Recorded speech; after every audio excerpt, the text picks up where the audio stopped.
নমস্কার বন্ধুরা, সাধনা kitchen with village ফুডে আপনাদের স্বাগত জানাই। বন্ধুরা, এখন শীত পড়ে গেছে, আর এই শীতের সময় পিকনিক করতে সবাই কিন্তু ভালোবাসে। বন্ধুরা, আজ আমি খুবই সহজে ঝটপট একটা বিরিয়ানি তৈরি করে আপনাদের দেখাবো। বিরিয়ানিটা যেমন হবে সুস্বাদু, তেমনি দেখতেও খুবই সুন্দর। আসুন বিরিয়ানিটা তৈরি করে নিই। এখানে নিয়ে নিয়েছি মাংস। আমি মাংসটাকে হাঁড়ির মধ্যে নিয়ে নেব। বন্ধুরা, এই বিরিয়ানিটা বানানো এতটা সহজ, দেখুন আমি কত সহজে এই বিরিয়ানিটা তৈরি করি। এখানে প্রথম আমি নিয়ে নিয়েছি মাংস, আর মাংসগুলোর পিসটা আমি ঠিক এরকম নিয়ে নিয়েছি। আমি এখানে একটু ছাল সহ মাংস নিয়েছি, আপনারা চাইলে ছালটা ছাড়িয়েও নিতে পারেন। এর ভেতরে আমি দিয়ে দেব আদা বাটা। এখানে আমি বড় চামচের 1 চামচ আদা বাটা দিয়ে দিয়েছি। দিয়ে দেব রসুন বাটা। এর ভেতরে দিয়ে দেব 1 চামচ মতো জিরের গুঁড়ো। এখানে দিয়ে দেব 1 চামচ ধনে গুঁড়ো। এখানে দিয়ে দেব 2 চামচ মতো লঙ্কা গুঁড়ো, আপনারা চাইলে কমও দিতে পারেন। এখানে দিয়ে দেব মিট মশলা। এখানে আমি দিয়ে দেব দই। এখানে আমি পুরো 1 বাটি দই দিয়ে দিয়েছি। এখানে আমি 1 বাটি টক দই দিয়ে দিয়েছি। এর ভেতরে দিয়ে দেব স্বাদ মতো লবণ, দিয়ে দেব হলুদ গুঁড়ো, এর ভেতরে দিয়ে দেব গরম মশলা গুঁড়ো। এখানে দিয়ে দেব আমি সাদা তেল, একদম ছোট বাটির 1 বাটি। ভালো করে মেখে নেব। ভালো করে এটাকে মাখতে হবে। যত ভালো মাখা হবে বিরিয়ানিটা কিন্তু ততই ভালো হবে খেতে।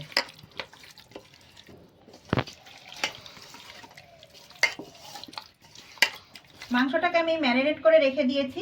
এবার আমি 1 ঘন্টার জন্য ঢাকা দিয়ে রেখে দেব। এখানে আমি নিয়ে নিয়েছি বিরিয়ানির চাল। আমি এই চালটা নিয়ে নিয়েছি। আপনারা যে কোনো চাল নিতে পারেন, কিন্তু এই চালটা নিলে বিরিয়ানিটা খেতে ভালো হবে। এখানে আমি 1 কিলো চাল নিয়ে নিয়েছি। চালটাকে ধুয়ে পরিষ্কার করে আমি 1 ঘন্টা মতো ভিজিয়ে রেখেছিলাম। এবার চালটাকে আমি রান্না করে নেব। এখানে আমি নিয়ে নিয়েছি 500 পেঁয়াজকে আমি কেটে এরকম টুকরো টুকরো করে নিয়েছি। এইভাবে আমি কুচিয়ে নিয়েছি। পেঁয়াজের এখন আমি বেরেস্তা তৈরি করে নেব। আমি কড়াইটা চাপিয়ে দিয়েছি। দিয়ে দেব আমি এখানে সাদা তেল। তেলটা গরম হয়ে গেছে, এবার আমি বেরেস্তাটা তৈরি করে নেব।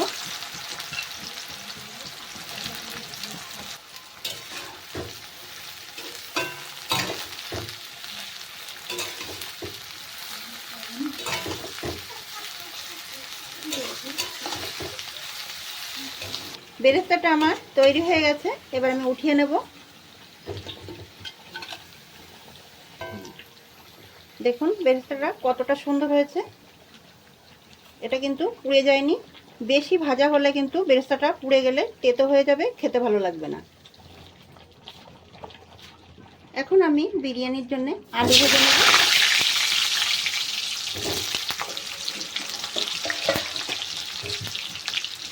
অল্প করে একটু হলুদ দিয়ে দেব। আলুটাকে একটু ভালো করে ভেজে নিতে হবে। আলুটাকে আমি লাল লাল করে ভেজে নেব। আলুটাকে সুন্দর করে লাল লাল করে ভেজে নিয়েছি। এবার আলুটা তুলে নেব। এর ভেতরে আমি দিয়ে দেব কয়েকটা এলাচ আর লবঙ্গ। এর ভেতরে দিয়ে দেব একটা তেজপাতাকে 2 টুকরো করে, দিয়ে দেব 2টো দারচিনি। এখানে দিয়ে দেব 1 চামচ মতো লবণ। লবণটা এখানে আমি হাত দিয়ে দিলাম। জলটাকে ভালো করে গরম করে নিতে হবে। এখন আমি চালটা দিয়ে দেব।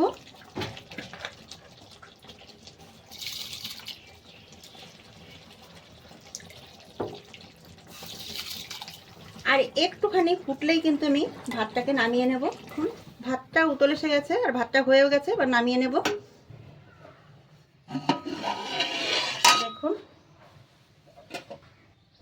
দেখুন 1 ঘন্টা মতন আমি ম্যারিনেট করে রেখেছিলাম। দেখে মনে হচ্ছে যে মাংসটা পুরো রান্না করে রাখা হয়ে গেছে। এবার এর ভেতরে আমি চালগুলো দিয়ে দেব। আমি আলুগুলো দিয়ে দেব। আলুগুলো দিয়ে দিয়েছি। আলুগুলো একটুখানি চেপে চেপে দিয়ে দেবো এর ভেতরে। এবার জলটা ঝরিয়ে আমি ভাতগুলো দিয়ে দেবো।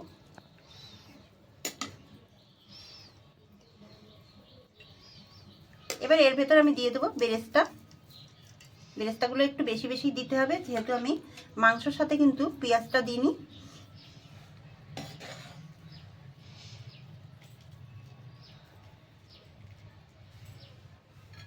আবার আমি ভাতগুলো দিয়ে দেবো, চারি সাইড দিয়ে ভাতগুলো দিয়ে দিতে হবে। এখানে আমি দিয়ে দেবো 1 মুটকি মতো গোলাপ জল। আবার আমি ভাতের লেয়ারটা করে নেব। দিয়ে দেবো বেরেস্তা।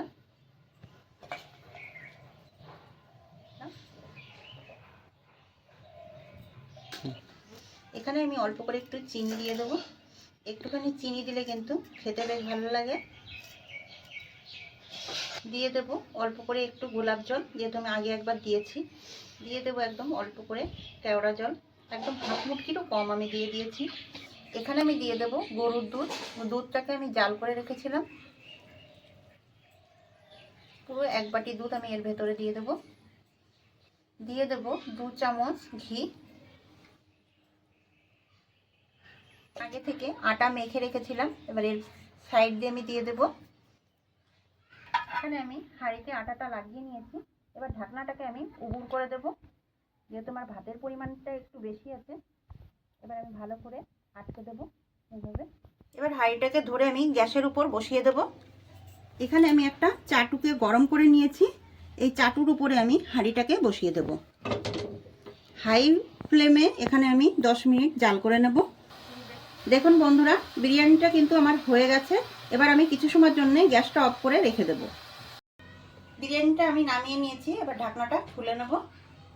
একটা একটু ছুরি দিয়ে কেটে নিচ্ছি। এবার আমি ঢাকনাটা তুলে দেব। দেখুন কতটা সুন্দর হয়েছে বিরিয়ানিটা, দেখুন কতটা সুন্দর হয়েছে। আর ভাতগুলো কিন্তু একদম আস্তে আস্তে আছে। এবার আমি ভেতরের থেকে একটু দেখিয়ে দিচ্ছি, এখান থেকে উঠিয়ে দেখাচ্ছি ভেতর থেকে কতটা সুন্দরভাবে রান্নাটা হয়ে গেছে। দেখুন দেখুন এই যে বিরিয়ানির আলুটা কতটা সুন্দরভাবে হয়ে গেছে। এখানে এই যে মাংসের পিসটা আমি একটা থালার মধ্যে একটু বেড়ে নিয়েছিলাম।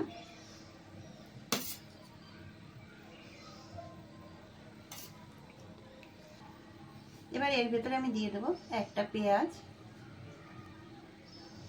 2টো শসা, আমি দিয়ে দেবো 2টো টমেটো। দেখুন আমি দেখিয়ে দিচ্ছি আলুটা কত সুন্দর গলেছে। দেখুন বিরিয়ানি কিন্তু আলুটাই মেন, কত সুন্দরভাবে গলে গেছে। আর এখানে আমি দেখিয়ে দিচ্ছি মাংসটা কতটা সুন্দর সেদ্ধ হয়েছে। দেখুন মাংসটা ধরলেই কিন্তু মাংসটা একদম ফুলে চলে আসবে। কতটা সুন্দরভাবে সেদ্ধ হয়ে গেছে মাংসটা, অনেকটা গরম।